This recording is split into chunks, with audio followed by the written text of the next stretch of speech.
Gold, trusted gold buyers. మీరు తాకట్టు పెట్టిన బంగారాన్ని విడిపించి ఈ రోజు ఉన్న మార్కెట్ ధరకు కొనబడను.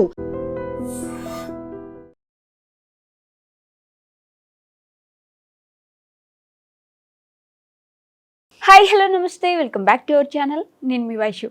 నేను ఎవరితోనూ మాట్లాడలేదు తేజ్, నేను ఎవరితో మాట్లాడలేదు, ఎవరితోనూ ఉండలేదు. ఇప్పటికైనా నన్ను నమ్ము, నా కొడుకుని బాగా చూసుకో అని చెప్పి ఒక వీడియో చేసి ఒక అమ్మాయి సూసైడ్ చేసుకుంది. సో ఈ విషయం గురించి మాట్లాడడానికి, అంటే ఎందుకని అలా మారిపోతున్నారు, అంత వెంటనే డెసిషన్ మేకింగ్ అంత ఈజీగా చనిపోవాలనే ఆలోచన ఎందుకు వస్తుంది, ఈ విషయం గురించి మాట్లాడడానికి ఈరోజు నాతో పాటు సోషల్ యాక్టివిస్ట్ కృష్ణకుమారి గారు ఉన్నారు. మేడంతో మాట్లాడదాం. హలో మ్యామ్, నమస్తే. నమస్తే. బాగున్నారా? బాగున్నా. ప్రేమించుకొని పెళ్లి చేసుకున్నారు వాళ్ళిద్దరూ, కానీ జస్ట్ వేధిస్తున్నాడు, మానసికంగా మాట్లాడుతున్నాడు, హింసిస్తున్నాడు నన్ను అని చెప్పేసి చనిపోయింది ఆవిడ వీడియో చేసుకొని.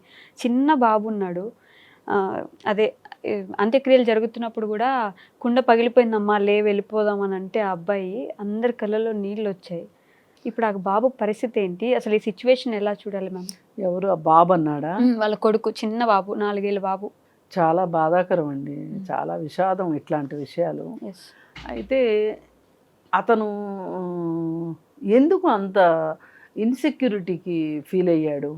ఇప్పుడు ఇలా మాట్లాడేవాళ్ళు భార్యలు ఎవరితోనో మాట్లాడుతున్నారు, నాతో కాకుండా ఇంకెవరితోనో చనువుగా ఉంటున్నారు అని, ఒకవేళ అది నిజమైనా నిజం కాకపోయినా వాళ్ళు ఒక రకమైన ఇన్సెక్యూరిటీలోకి వెళ్ళిపోతారు. ఓకే.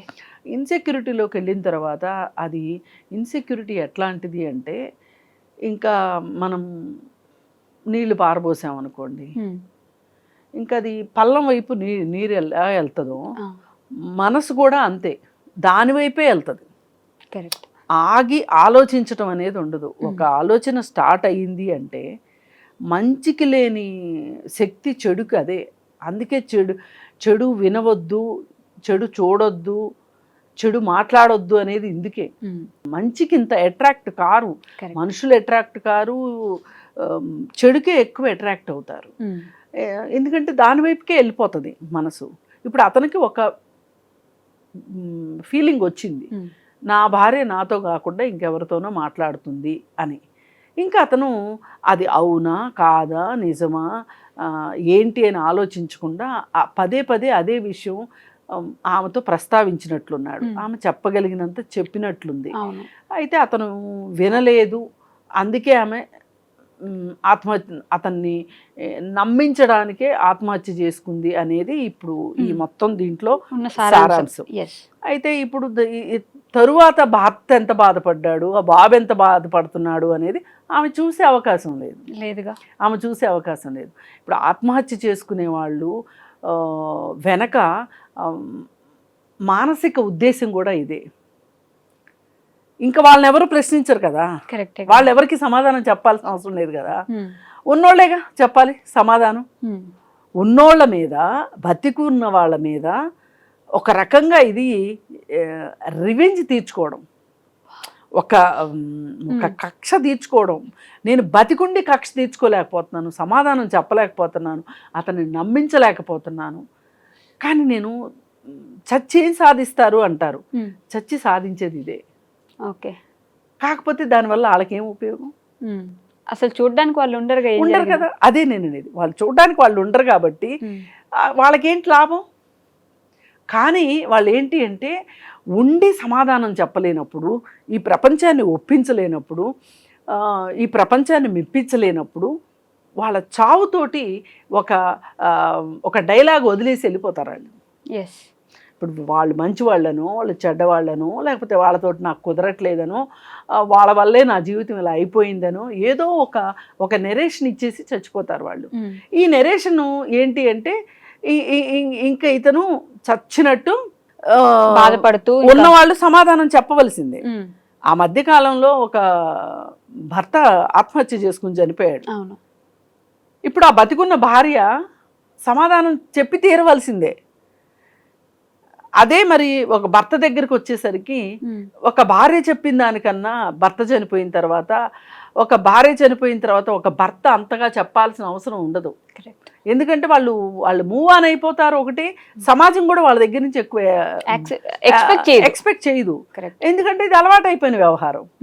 ఇప్పుడు నేను ఎప్పుడు చెప్తూ ఉంటాను, మా జర్నలిజంలో చెప్పారని, కుక్క మనిషిని గరిస్తే అది వార్త కాదు, మనిషి కుక్కను గరిస్తే వార్త. ఇప్పుడు ఇది సేమ్ మగవాళ్ళు ఆడవాళ్ళపైన అకృత్యాలు చేయడం కావచ్చు, మానసికంగా వేధించడం కావచ్చు, వరకట్న వేధింపులు కావచ్చు, ఇట్లాంటివన్నీ ఆల్రెడీ అలవాటైపోయిన ప్యాటర్న్ ఇది. ఈ ప్యాటర్న్లో ఏం జరిగినా నార్మల్గానే ఉంటుంది. కానీ ఈ ప్యాటర్న్కి విరుద్ధంగా ఏదన్నా జరిగితే దాని గురించి ఎక్కువ మాట్లాడుకుంటారు. కరెక్ట్. ఒక 4 హత్యలు అబ్బాయిలు చేశారనగానే దాని గురించి మాట్లాడినంతగా అసలు ఎన్నో సంవత్సరాల తరబడిగా అంటే ఒక శతాబ్దాల తరబడి మహిళలపైన జరిగిన దానికి మొత్తం తుడిచిపెట్టుకుపోయి ఈ మొత్తానికి స్త్రీలోకం సమాధానం చెప్పాల్సిందే, స్త్రీలకి ఇంత రిజర్వేషన్సా, రకరకాలుగా మాట్లాడి అసలు మగవాళ్ళు అసలు పెళ్లి చేసుకోవాలంటే భయపడిపోతున్నారు, దాక్కుంటున్నారు వాళ్ళు, అసలు చాలా ఇన్సెక్యూరిటీ వచ్చేసింది మగపిల్లలకి అని ఎన్నో వక్ర భాష్యాలు మాట్లాడారు. సరే, ఏది ఏమైనప్పటికీ బాధ ఎవరిదైనా బాధే, ఆడవాళ్ళదైనా బాధే, మగవాళ్ళదైనా బాధే. ఇప్పుడు ఈ అమ్మాయి విషయానికి చూసుకుంటే ఆయన అతను దుబాయ్లో అంటే ఇక్కడ ఇది మనం ఎక్కువ మాట్లాడుకోవాల్సిన విషయం ఇది. ఇప్పటి వరకు ఈ జరిగింది ఒక నార్మల్ అనుకుందాం పోనీ, ఇది ఎందుకు మాట్లాడుకోవాలి అంటే భర్త ఉపాధి కోసం బయటికి వెళ్ళినప్పుడు ఆ భార్య పైన ఆ భార్య తనని తాను కాపాడుకోవటానికి, తన భర్తను నమ్మించటానికి విశ్వ ప్రయత్నం చేయాల్సిన పరిస్థితి వస్తుంది. ఇది నిజంగా ఆడవాళ్ళకి ఆ రామాయణ కాలంలో సీతాదేవికి అగ్ని పరీక్ష ఎలాంటిదో వీళ్ళకి అలాంటి పరీక్ష ఇది.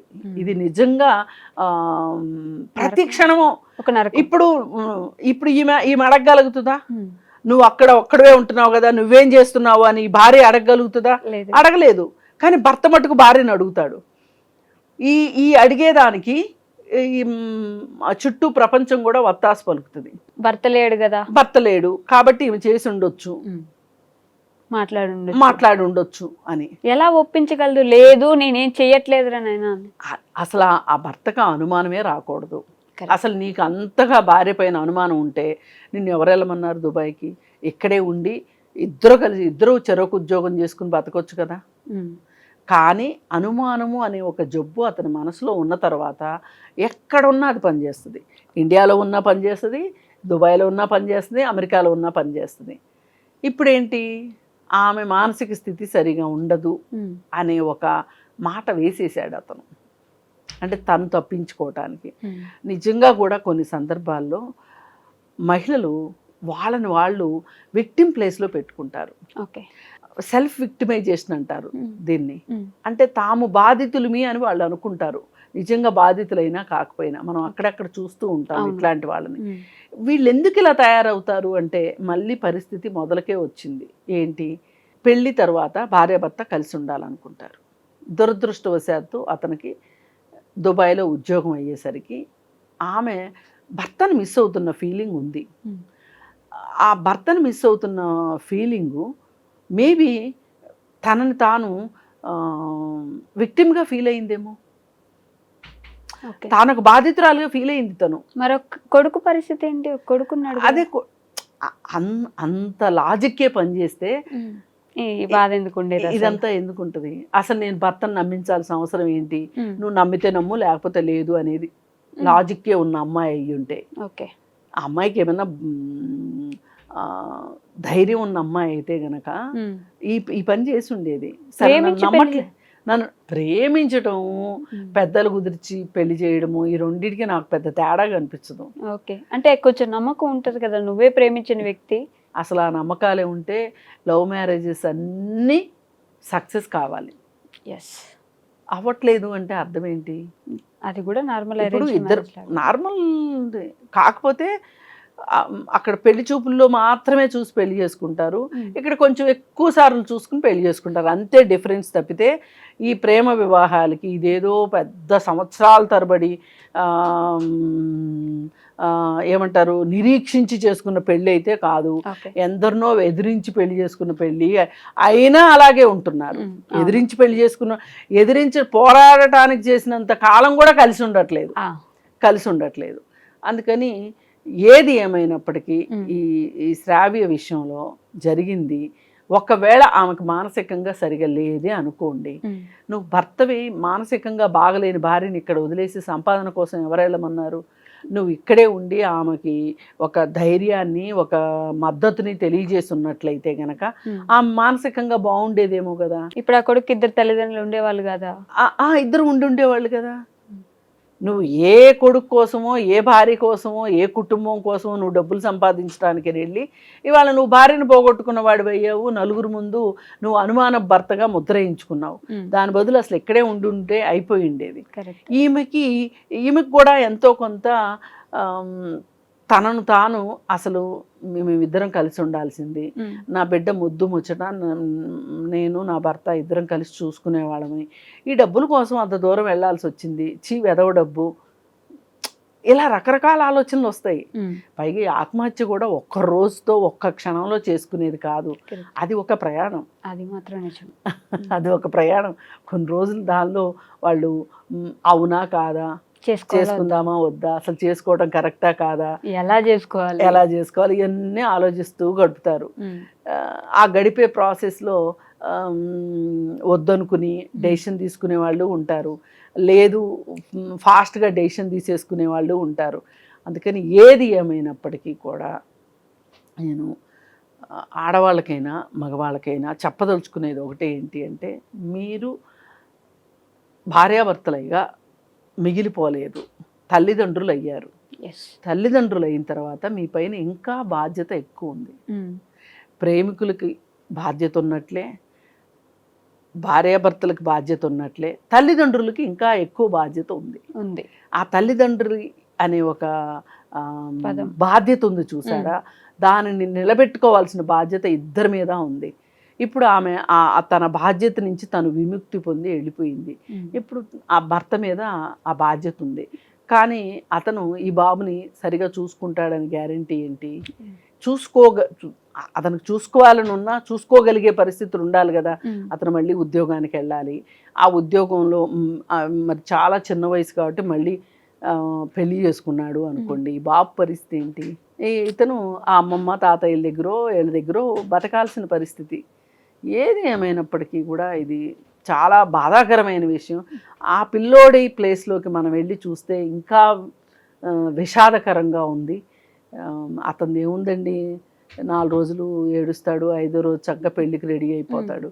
కానీ జీవితం అంతా తల్లిదండ్రి లేని లోటు మట్టుకు ఈ బాబుకే ఉంది. అందుకని ఆత్మహత్య చేసుకునే ముందు తల్లులు కానీ తండ్రులు కానీ ఒక్క క్షణం మీరు ఆలోచించాలి. నేనంటూ లేకపోతే ఈ ప్రపంచంలోకి తీసుకొచ్చిన, ఈ ప్రపంచానికి నేను పరిచయం చేసిన నా బిడ్డ పరిస్థితి ఏంటి అని ఆలోచించాలి. అలా ఆలోచించట్లేదు కాబట్టి, ఆలోచించరని కూడా కాదు, ఈ ఆలోచనని మించిన బాధ వాళ్ళని డామినేట్ చేసేసి ఆత్మహత్య చేసుకునేలాగా పురికొల్పుతుంది. పైగా ఎవరైతే నన్ను ఇంత బాధ పెట్టారో వాళ్ళు ఈ సమాజానికి సమాధానం చెప్పేలాగా చెయ్యాలి అనే ఒక ఉద్దేశం కూడా ఈ ఆత్మహత్యకి. వదిలేసి డైవర్స్ తీసుకోవచ్చు కదా. అసలు అంత లాజిక్ పనిచేయదు వాళ్ళకి, అంతే, అంత తర్కమే పనిచేయదు వాళ్ళకి. ఒకటే, వీళ్ళు నన్ను బాధిస్తున్నారు, వీళ్ళు నన్ను బాధ పెడుతున్నారు, వీళ్ళని నేను పనిష్ చేయలేకపోతున్నాను, ప్రశ్నించలేకపోతున్నాను, సమాధానం రాబట్టలేకపోతున్నాను, ఒప్పించలేకపోతున్నాను. కాబట్టి రేపొద్దున నేనంటూ పోయిన తర్వాత చచ్చినట్టు ఈ సమాజానికి సమాధానం చెప్పి తీరుతాడు. నువ్వు పోయిన తర్వాత చెప్తే ఏంటి, చెప్పకపోతే ఏంటి. అందుకని ఎవ్వరూ దయచేసి ప్రాణం తీసుకునే హక్కు మీకు లేదు. బతకండి, పోరాడండి, జయించండి, అంతే. Okay ma'am, thank you. నిజంగా ప్రస్తుతం ఉన్నటువంటి సమాజం దేనికి ప్రయారిటీ ఇస్తుంది? ఆర్థిక సంబంధాల చుట్టూ మాత్రమే తిరుగుతోంది. మళ్ళీ ఎన్నికలంగానే చాలా విరక్తి కలుగుతున్నాం. మంచి అనిపిస్తుంది కదా, లేడీస్ కూడా ఛాలెంజింగ్ జాబ్స్ చేసినప్పుడు చాలా బాగుంటది. ఫుడ్ డెలివరీ ఇవ్వటానికి వెళ్ళినటువంటి డెలివరీ బాయ్ అనిల్ పై కళ్ళ ముందు